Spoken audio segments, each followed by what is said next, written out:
Each year, vaccinations prevent roughly 4 million deaths. That's 4 million lives saved through a simple, proven medical intervention. While we may not all have lost a loved one to a preventable illness, nearly everyone has experienced an illness personally. Many of these illnesses could have been avoided through vaccination. I am credible to speak on this topic because I have taken the time to do intense research on the pros and cons of vaccination, and I have researched how vaccinations relate to religion. That said, religious exemptions are not a sufficient reason to refuse vaccination. Today, I'll explain how most major religions support vaccination, how vaccines save lives, and how choosing to get vaccinated protects not only you, but also the people around you. To begin with, most major religions support vaccination.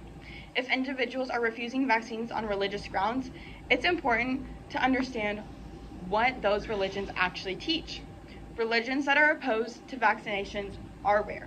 Research from Vanderbilt University shows that theological opposition to vaccinations exists only in a few small groups, such as the Dutch Reformed Church, Christian Scientists, and a few faith-healing denominations. Even within these groups, opposition is not unanimous. Some see vaccines as interfering with divine will, while others view them as gifts from God, meant to be used with gratitude. Opposition to vaccines is rare, and many religious leaders actually encourage vaccination. According to an article written by KUCG in October of 2021, it is a well-known fact that there are no major religions with theological objections to vaccines. And, directly responding to the COVID-19 pandemic, many major faith leaders have actually encouraged their followers to get vaccinated, including Pope Francis himself. While it's clear that religious objections are rare and often misinformed, it's equally important to recognize the very real, life-saving power of vaccines. Vaccinations save lives. When vaccines are not received, lives are lost, many of which could have been saved. Unvaccinated individuals have a higher risk of death. In her article published on October 12th of 2021, KUCG wrote that only about half of the U.S. population is fully vaccinated. This slow vaccination rate, combined with contagious variants like Delta, have led to rising case numbers and overwhelmed hospitals. According to estimates, 98 to 99% of recent COVID-related deaths occurred among the unvaccinated. Furthermore, vaccines have the potential to save millions of lives. The CDC reported on April 24, 2023, that more than 50 million lives can be prevented through immunization between 2021 and 2030. By 2030, it is estimated that the measles vaccine can save 19 million lives, and the hepatitis B vaccine can save up to 14 million lives. Getting vaccinated doesn't just protect you. It's an act of care and responsibility towards others, especially the most vulnerable among us. Lastly, refusing vaccines puts others at risk. We often forget that our individual choices can have serious consequences for entire communities. While many communities are affected by these illnesses, marginalized communities are often more devastated by disease.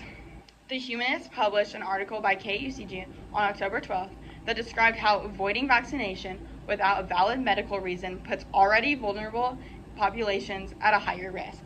Black and brown communities, low-income individuals, and immunocompromised people face greater barriers to accessing care and are more likely to suffer the consequences of widespread noncompliance. Refusing to get vaccinated not only puts the lives of these individuals and these communities at risk, but it also makes it harder for them to live their everyday lives. It's also important to remember that religious exemptions lead to outbreak and illness. A quote from KUCG on October 12th of 2021 states, "Religious exemptions for school immunizations have been around for quite some time. 44 states and Washington, D.C. still offer some form of religious exemption for students. Over time, we've seen the dire effects of allowing such loopholes. In 2018 and 2019, we saw measles outbreaks across the country, sickening thousands of Americans in 28 states, resulting in New York becoming the 5th state to close religious exemptions for vaccinations. Religious exemptions are not a sufficient reason to refuse vaccination. Most religions support vaccination. Vaccines save lives, and refusing to get vaccinated puts others, especially the vulnerable, at serious risk. Each year, vaccinations prevent roughly 4 million deaths. Imagine how many more lives could be saved if we chose protection over exemption."